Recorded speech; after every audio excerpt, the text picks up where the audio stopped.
Bismillahir Rahmanir Rahim. We are talking about Al-Iman, and let us just give a note on the Arabic language used. If the word Iman is followed by the prefix lam, then it simply means to believe, as in to say, yes, this is the truth. For example, in Surah Yusuf, his brothers said to Ya'qub alayhi salam, وَمَا أَنْتَ بِمُؤْمِنٍ لَنَا وَلَوْ كُنَّا صَادِقِينَ. And you will not believe us even if we are truthful. So the word mu'min from Iman is followed by the prefix lam. It means simply you will not believe us. This Iman is not the Shar'i Iman. As for the Shar'i Iman, it is followed by the prefix ba, as in آمن الرسول بما أنزل إليه من ربه والمؤمنون. The Messenger and the Mu'minun have made Iman in what has been sent down to him by his Rabb. So this Iman is followed by the letter ba. And the reason for the difference is that in the customary usage, Iman would just mean to believe, but in the Shar'i usage, it would be not just to believe with the heart and say it with the tongue, but also with the actions as well.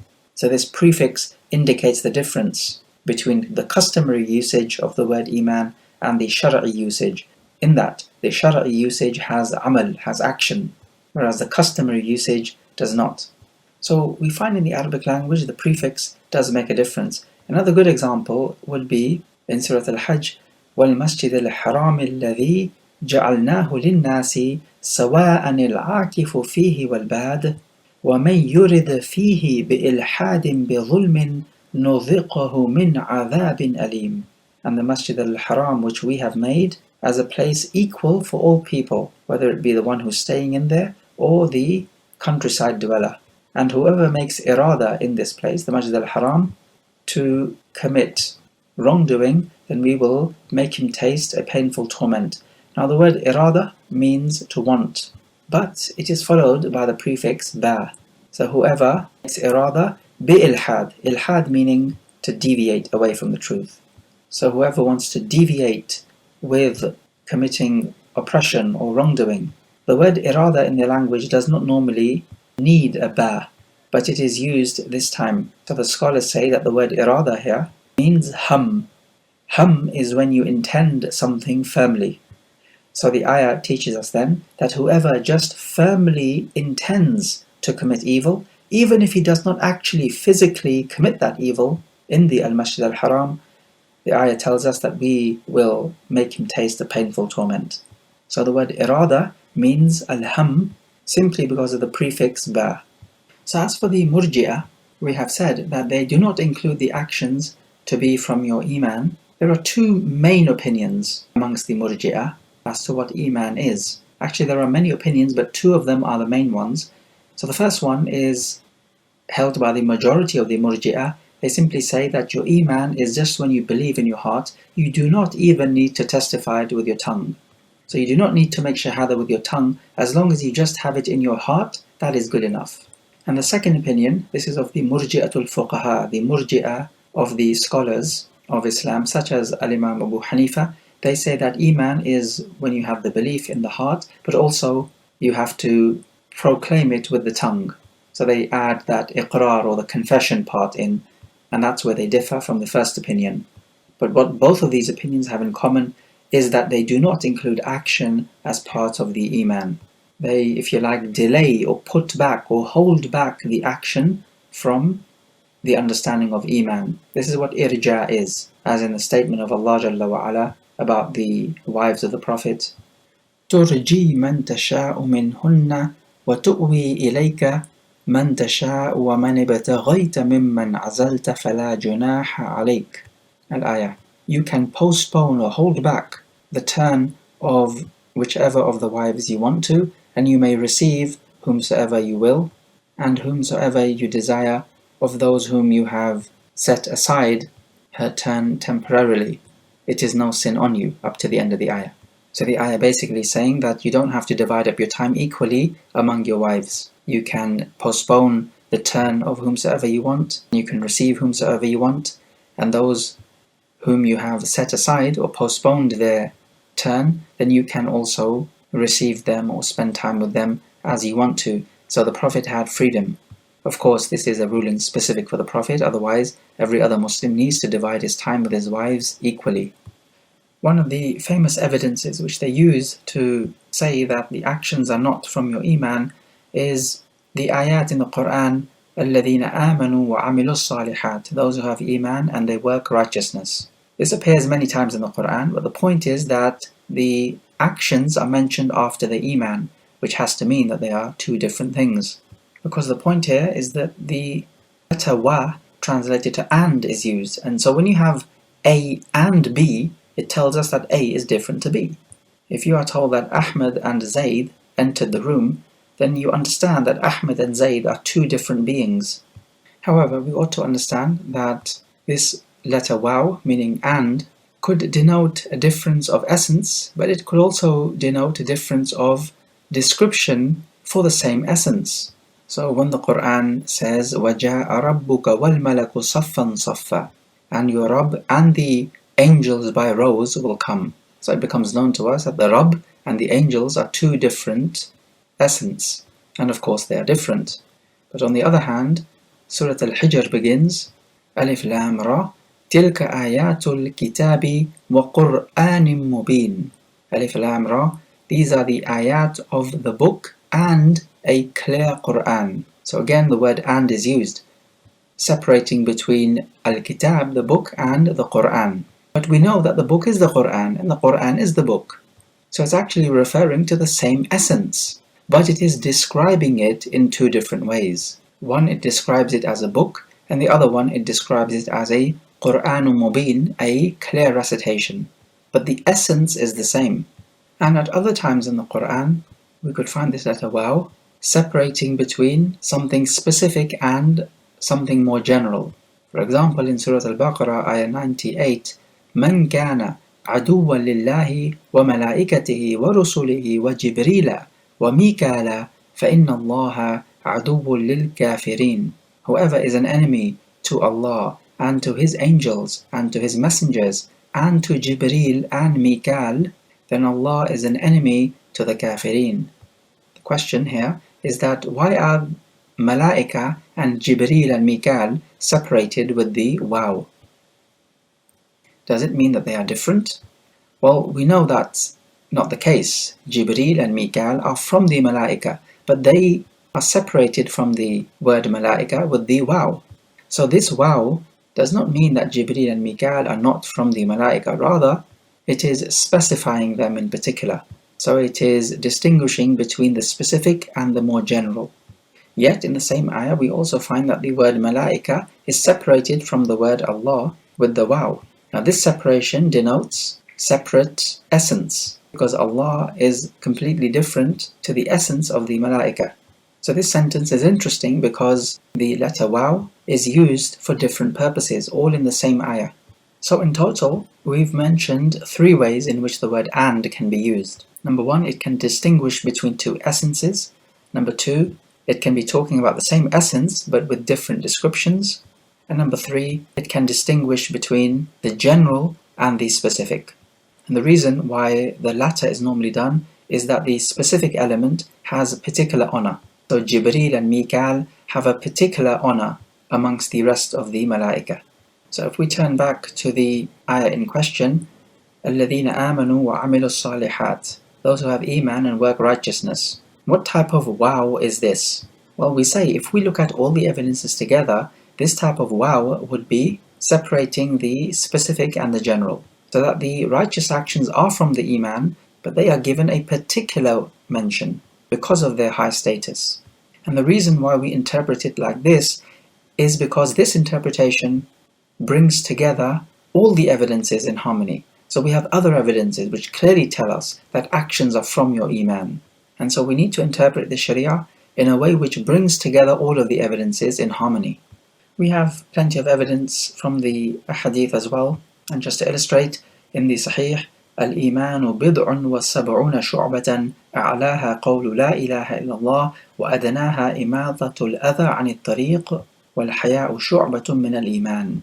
Iman has 70-something branches, just over 70 branches. The highest of them, the statement of La ilaha illallah, and the lowest of them, removing a harmful object from the street or from the road, and modesty is a branch of Iman. So notice, removing a harmful object from the street is from Iman. That's clearly not just a belief or a statement from the tongue, but rather it is a physical action. Al-haya, modesty, is also an action. It's an action of the heart primarily, but it does have its manifestations on the limbs in terms of how you speak and what you wear and so on. What about the increase and decrease of the Iman? Do we have any evidence for that? Well, yes, we do. From the Quran, وَإِذَا تُلِيَتْ عَلَيْهِمْ آيَاتُهُ زَادَتْهُمْ إِيمَانًا. And when the ayat are recited to them, it increases them in their Iman. Likewise in Surah Al-Fath, لِيَزْدَادُوا إِيمَانًا مَعَ إِيمَانِهِمْ, so that they may increase in Iman on top of the Iman which they already have. Also in Surah Muhammad, وَالَّذِينَ اهْتَدَوْا زَادَهُمْ هُدًى وَآتَاهُمْ تَقْوَاهُمْ. Those who accept the guidance, He increases their guidance and bestows on them taqwa. One might ask, okay, where are the ayat which speak about a decrease in Iman then? Well, we say that the ayat speak about increase in Iman, but if you do not do that which increases your Iman, then your Iman will decrease. Or if you do that which is the opposite of increasing your Iman, then this is going to decrease your Iman. So if the ayat of the Quran are recited to you, then your Iman increases, as we have just heard when he speaks about the muttaqeen. So that means not listening to the Quran, and in fact listening to that which competes with the Quran, for example just conventional music, this is going to decrease your Iman. Okay, so as far as the opinions which oppose the Ahlul Sunnah go, then the first one says that Iman is simply believing in your heart. And this is the main opinion of the Murji'ah. The second one says that Iman is simply the statement with the tongue. You do not even have to have it in the heart. And this is the opinion of the Karramiyyah sect, who take their name from Muhammad ibn Karram. They say that when Allah Jalla wa Ala calls out to the mu'minun in the Quran, it also includes the munafiqun. The munafiqun simply utter the statement of Iman with their tongue. They did not have it in their heart. Yet Allah Jalla wa Ala calls them mu'minun. And then we have the third opinion, which is the Murji'atul Fuqaha. They say that Iman is with the tongue and with the heart, but not with the actions. So what status does the amal or the action hold in the eyes of the Murji'atul Fuqaha? Well, what they say is that the actions or the righteous work, this results from the Iman, or is necessitated by the Iman, so that the one who does not perform the righteous actions, he is a fasiq. And then we have the fourth opinion, that of the Khawarij and the Mu'tazila. They say that Iman is believing in your heart and acknowledging or iqrar with the tongue, so this is to utter the shahada, and actions with the limbs. It sounds good so far, however, they do go to extremes. They say when it comes to the actions, the action is all one action. If any part of it is missing, then the whole of it is actually missing. So they say that anyone then who leaves off even one wajib action becomes a kafir, has no Iman anymore. And anyone who commits one major sin is a kafir and has no Iman anymore. So they say when it comes to the action part, it is all or nothing. Whereas the Ahlul Sunnah wal Jama'ah say no, it is not about all or nothing, rather it is about grades. Your Iman increases and decreases depending on the righteous actions or evil actions. So it's not a matter of all or nothing, rather it is a matter of grades and fluctuation. The Mu'tazila and the Khawarij differ as to the status of the one who commits the major sin in this world. The Khawarij say that he's a kafir. The Mu'tazila say that he's neither a mu'min nor a kafir, but in the hereafter he will be in Jahannam forever. So they agree about what will happen to him in the hereafter, but they disagree as to his status in this world. And we have the fifth opinion, and this is the opinion of the Ahlul Sunnah wal Jama'ah. They say that the Iman is the statement or the iqrar, the confession with the tongue, and it is the belief in the heart, and it is the actions of the limb. It increases with good deeds and decreases with evil deeds. And so this is where they differ from the Khawarij. The Khawarij just have an all or nothing approach, whereas the Ahlul Sunnah wal Jama'ah have a fluctuation approach, that your Iman increases and decreases. So it's not a matter of all or nothing. So even if you commit major sins, you're still a mu'min, but you are an evildoer with a lowly Iman. However, this Iman can yet be increased with righteous actions and repentance and so on. Okay, our next talking point, let us compare and contrast the opinion of the Ahl Sunnah wal Jama'ah and the opinion of the Murji'atul Fuqaha. We just said that the Murji'atul Fuqaha do not include actions as part of your Iman. But what is particularly interesting is that when it comes to takfir, these people, the Murji'atul Fuqaha, so the Hanafiya, and we find this in their books, they are stricter than the rest of the Ahl Sunnah when it comes to making takfir. They would make takfir on the person who prays without wudu, on purpose. They would say he's mocking the salah, and therefore he's a kafir because he's mocking. And mockery of the deen does make you into a kafir. They would say that anyone who calls any surah of the Quran a small surah, so in Arabic, suratun saghira, a small surah, is a kafir. Because this word saghir, meaning small, it has this connotation of being humiliated. So the one who is saghir also is the one who is humiliated, he's small. So they make takfir for this. Or the one who says the word musajid, which is the smaller version of masjid. So again, it's a type of humiliation to the masjid, and they make takfir on someone who says that. Or for example, if you have a book, and in this book there are some ayat of the Quran. It's not the mushaf itself, but there are some ayat of the Quran, and a person takes this book and throws it. They make takfir on such a person as well, because it is humiliating the ayat of the Quran. The point is they're very strict in making takfir with people who perform such actions, yet these scholars do not include actions as part of Iman. And this is a funny situation that we find here. But the most important point to note is that both the Murji'atul Fuqaha and the Ahlus Sunnah, they agree that a person can make takfir through the tongue, through the beliefs, through doubting as well, and through actions. You can make takfir through all of these avenues. This is the point of agreement. So the point is, when it comes to matters of takfir, then there does not appear to be any real difference between the Ahlus Sunnah and the Murji'atul Fuqaha. So if we then take a look at this difference from the standpoint of view of takfir, then there does not appear to be any practical difference between the two opinions. The only difference seems to be a difference of words and how you express the definition of Iman, but no real practical difference. The real and practical difference appears to be when Allah Jalla wa Ala orders us to have Iman in Surah An-Nisa, Ya ayyuhalladhina amanu, aminu billahi wa rasulihi. O you who have Iman in Allah and His Messenger, up to the end of the ayah. So this order to have Iman, according to the Ahlus Sunnah, it is an order to perform actions, because actions are from your Iman. But according to the Murji'atul Fuqaha, it does not include action, but rather this is an order to have the belief in your heart and the testimony or the iqrar with your tongue, that's it, but not the action. So in other words, you have fulfilled the order to have Iman simply by believing and by testimony of the tongue. You have fully realized your Iman. Whereas the Ahlus Sunnah wal Jama'ah say that you have not fully realized your Iman unless you believe in your heart and testify with your tongue, but also perform actions.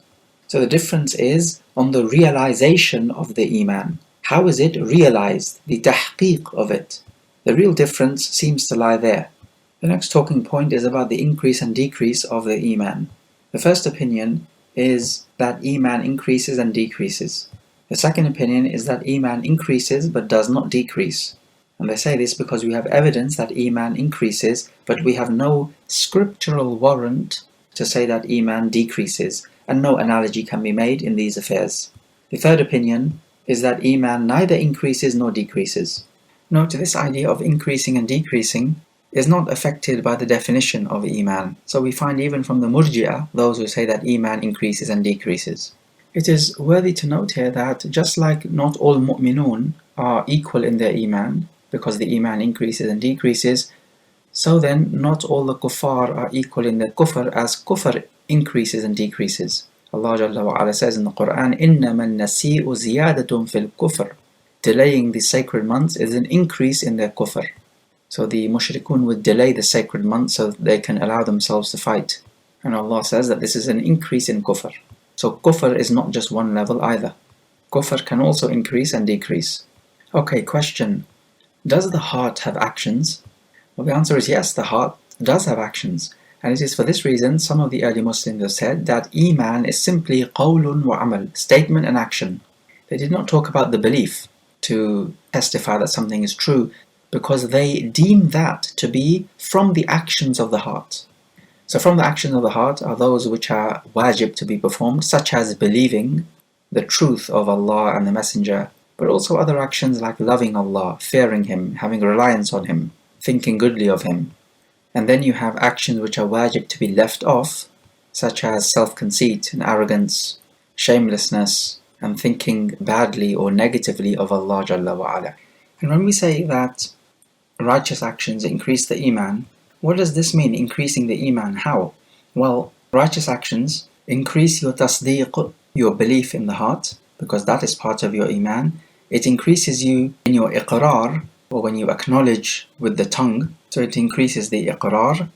And also righteous actions increase you in righteous actions, because remember, righteous actions are part of Iman. So the more righteous actions you do, the more this will cause you to perform yet more righteous actions. So it's like saying righteous actions beget righteous actions. In the same way, evil actions beget yet more evil actions.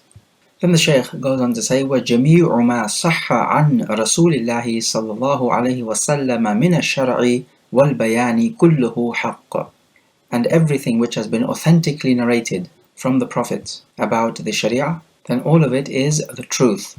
This is the vital point. It may seem obvious enough, but this is a fundamental discussion. What the Shaykh is telling us here is that we accept the ahadith. So if something is mentioned in the hadith and it is not mentioned in the Quran, as long as the hadith is authentic, then it is the truth, just like the Quran is the truth. So we do not pick and choose whatever we want to have Iman in and not others. This is from the habits of the Yahud. Allah Jalla wa Ala says about them in Surah Al-Baqarah, أَفَتُؤْمِنُونَ بِبَعْضِ الْكِتَابِ وَتَكْفُرُونَ بِبَعْضِ فَمَا جَزَاءُ مَنْ يَفْعَلُ ذَلِكَ مِنْكُمْ إِلَّا خِزْيٌ فِي الْحَيَاةِ الدُّنْيَا وَيَوْمَ الْقِيَامَةِ يُرَدُّونَ إِلَى أَشَدِّ الْعَذَابِ وَمَا اللَّهُ بِغَافِلٍ عَمَّا تَعْمَلُونَ. Will you have Iman in some of the book, but make kufr in other parts? And what is the reward or the recompense of the one who does that from among you, except humiliation in the life of this world? And on Yawm al-Qiyamah they will be cast into the worst type of punishment, and Allah is not heedless of what you do. And in particular, this is a rebuttal against those who say that we only need the Quran and we will not believe in the Hadith. The Quran itself orders the following of the Hadith, if we understand it correctly. The Quran teaches us, وَمَا يَنْطِقُ عَنِ الْهَوَىٰ إِنْ هُوَ إِلَّا وَحْيٌ يُوحَىٰ. He does not speak from his own personal desire, rather it is a revelation revealed to him. Now notice the word yantiq, he does not speak. It is not talking about when the Prophet recites the Quran, because otherwise it would have said وَمَا يَقْرَأُ عَنِ الْهَوَىٰ. He does not recite from his own desires. But the word is nutq, speaking. He does not speak from his own desires. So this is something other than the Quran. And so what is other than the Quran pertaining to this deen? Well, it is the Hadith. What else can it be?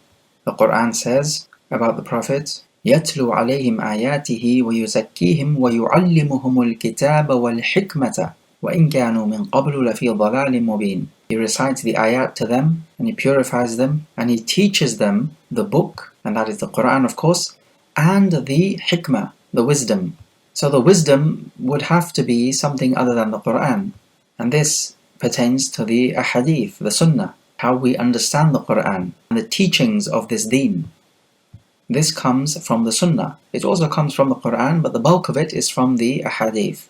And the asl is that when two things are separated with a waw, meaning and, then it denotes that they are two different entities. This is the original way we will understand it, unless you can bring some evidence which tells us otherwise.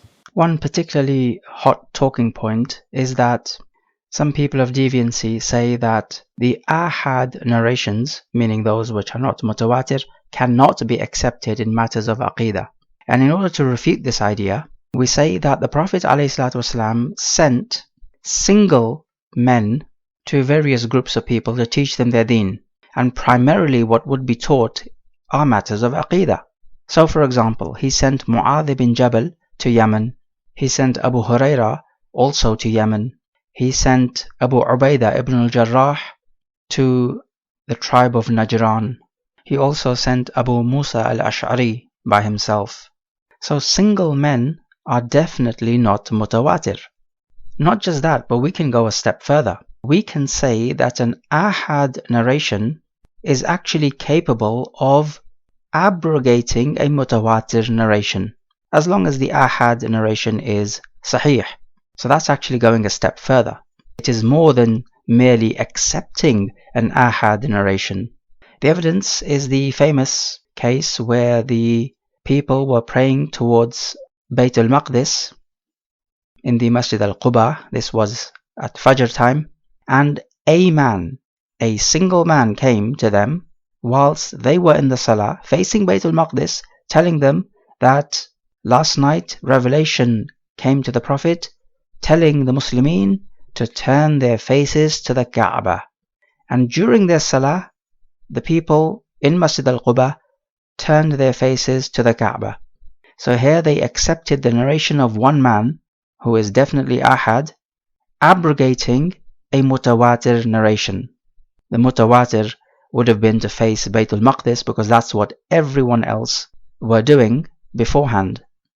Also, even when it comes to those evidence pertaining to fiqh, even that has an element of aqidah, because in order to act upon a hadith pertaining to fiqh, is it not true that you first have to believe that the Prophet uttered these words? Of course you do. Well, guess what? That's aqidah. Then thereafter comes the physical action. Then the Shaykh goes on to say, وَالْإِيمَانُ وَاحِدٌ وَأَهْلُهُ فِي أَصْلِهِ سَوَاءٌ وَالتَّفَاضُلُ بَيْنَهُم بِالْخَشْيَةِ وَالتُّقَى وَمُخَالَفَةِ الْهَوَى وَمُلَازَمَةِ الْأَوْلَى. And Iman is all one thing, and its people are all equal in this Iman, meaning in the original Iman, but any superiority they may have over one another comes from the fear, consciousness of Allah Jalla wa Ala, and opposing one's own desires and sticking to that which is more worthy, or doing that which is better. Now this statement of his, that Iman is one, and its people, when they first enter Iman, they are all the same. Meaning, when you first enter Iman, everyone is at the same level. So this is like saying, when you enter Iman, then your Iman is the same as that of Abu Bakr, as that of the Prophet, as that of Jibreel, and so on. Because the people, when they enter Iman, meaning at the first point of entry of Iman, they are all the same. So same level of Iman. And this is no doubt the opinion of the Murji'ah. And this is because they say that your Iman is firstly when you utter it on the tongue. Everyone is the same in terms of uttering it on the tongue. And also when you believe it in the heart, the tasdeeq, when you believe something to be true. And so everyone is the same when it comes to believing something to be true. If, for example, the earth goes around the sun, we all believe it to be true. So we all equally believe it to be true. So we're all equal in that sense, in the belief or in the affirmation. So this Iman which takes place in your heart, they've said that it is one thing. So it's either you have it or you don't have it, and it's all the same level. So no one is superior in his Iman than the next person.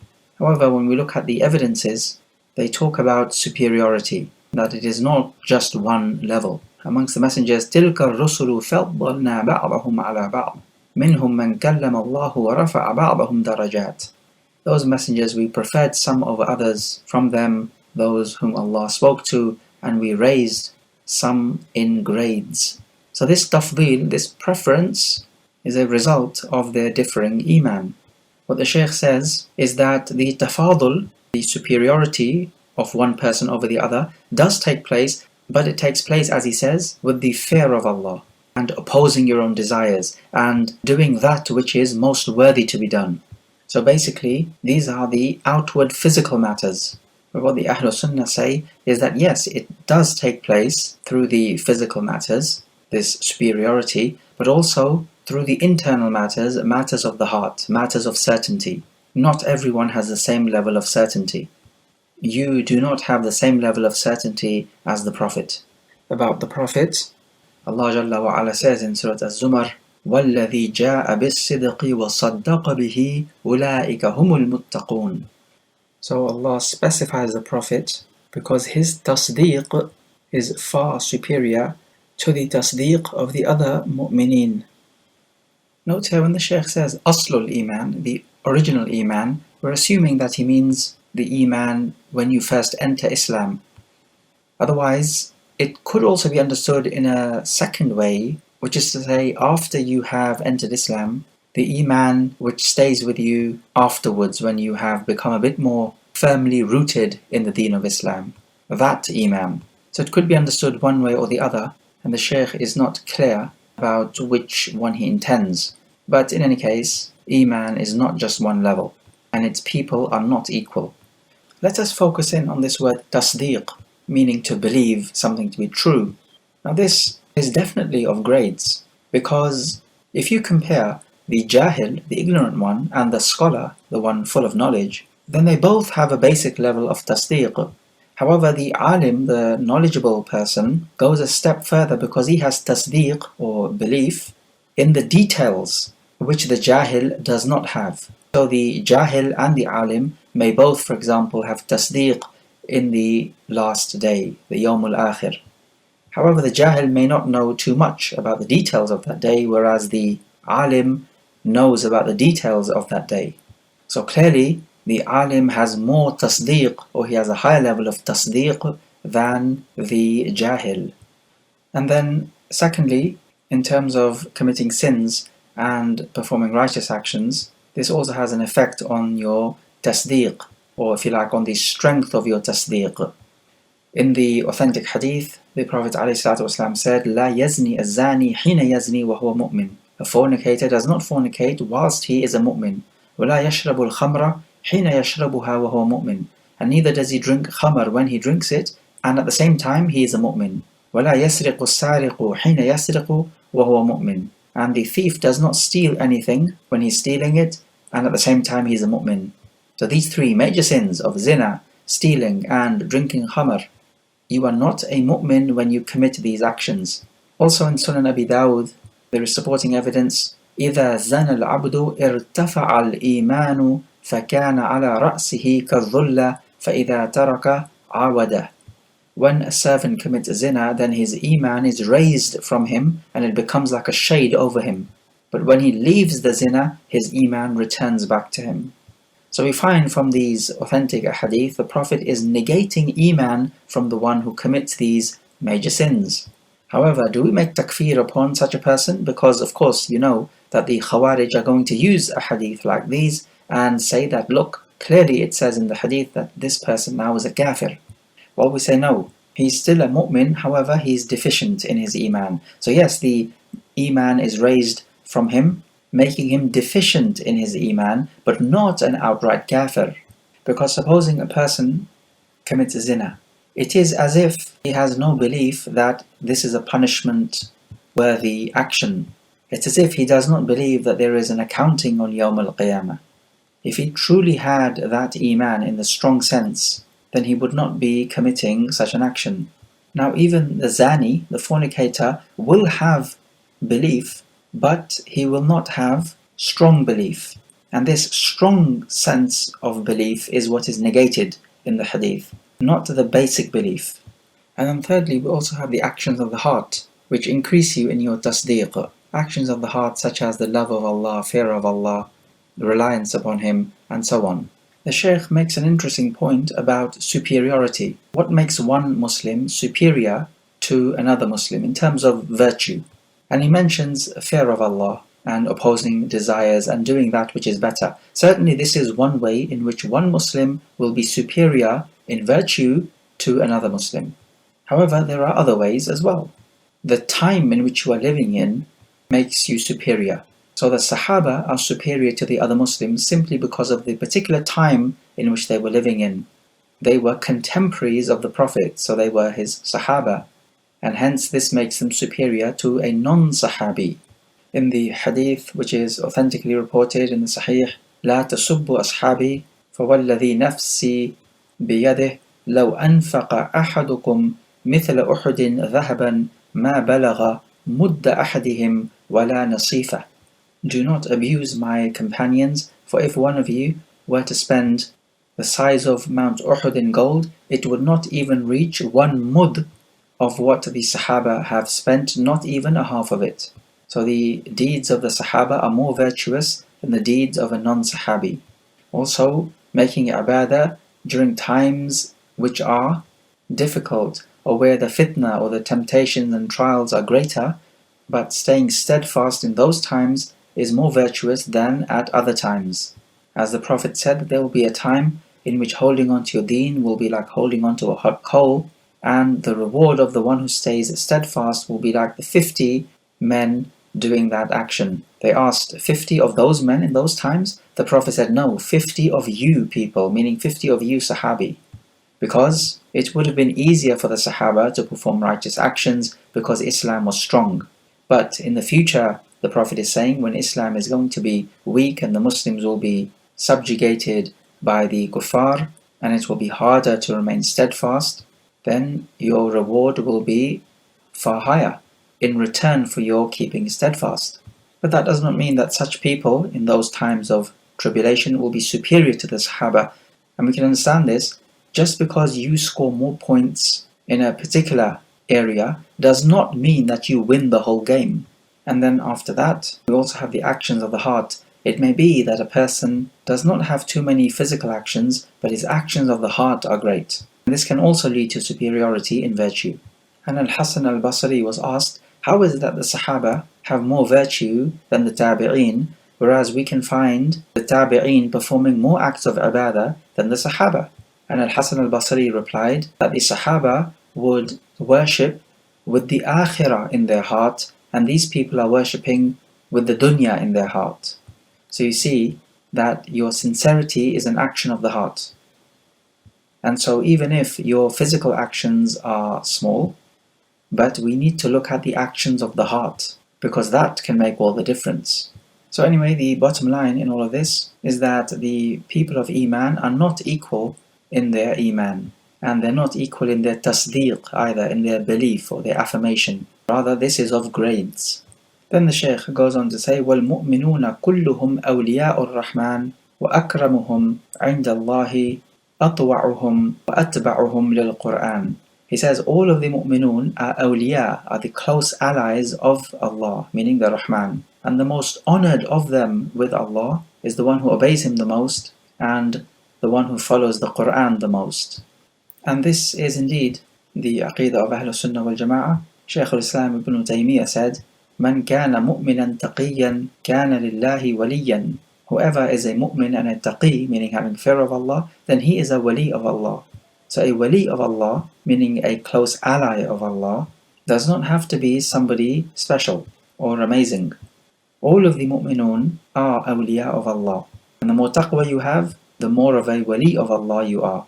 The evidence for this, Allah says, أَلَا إِنَّ أَوْلِيَاءَ اللَّهِ لَا خَوْفٌ عَلَيْهِمْ وَلَا هُمْ يَحْزَنُونَ الَّذِينَ آمَنُوا وَكَانُوا يَتَّقُونَ. Lo, the allies of Allah, there shall be no fear on them, nor shall they grieve, those who had Iman and Taqwa. And also we find in Surah Al-Baqarah, Allahu waliyyu alladhina amanu yukhrijuhum min al-dhulumati ila an-nur. Allah is the wali of those who have Iman. He takes them out of the darknesses and into the light. وَالَّذِينَ كَفَرُوا أَوْلِيَاؤُهُمُ الطَّاغُوتُ يُخْرِجُونَهُم مِّنَ النُّورِ إِلَى الظُّلُمَاتِ. And as for the kuffar, their awliya, their allies are the taghut, the false gods, and all those who are obeyed or worshipped or followed in opposition to Allah. This is the taghut. They take them out of the light and into the darkness. Okay, let's take a few review questions. Question number 1. How would you refute the argument of the Murji'ah who say actions are not part of Iman, quoting the ayah, وَالَّذِينَ آمَنُوا وَعَمِلُوا الصَّالِحَاتِ? So Iman and Amal are mentioned separately. Question number 2. According to the Murji'ah, righteous actions do not increase Iman, and evil actions do not decrease Iman because they're not part of it. So that's one difference. We also mentioned another difference between the Murji'atul Fuqaha and the Ahlul Sunnah in this track. Recall it. Question number 3. Some people of deviancy say that those ahad narrations pertaining to Aqidah are not to be accepted. What evidence do you have to refute such an idea?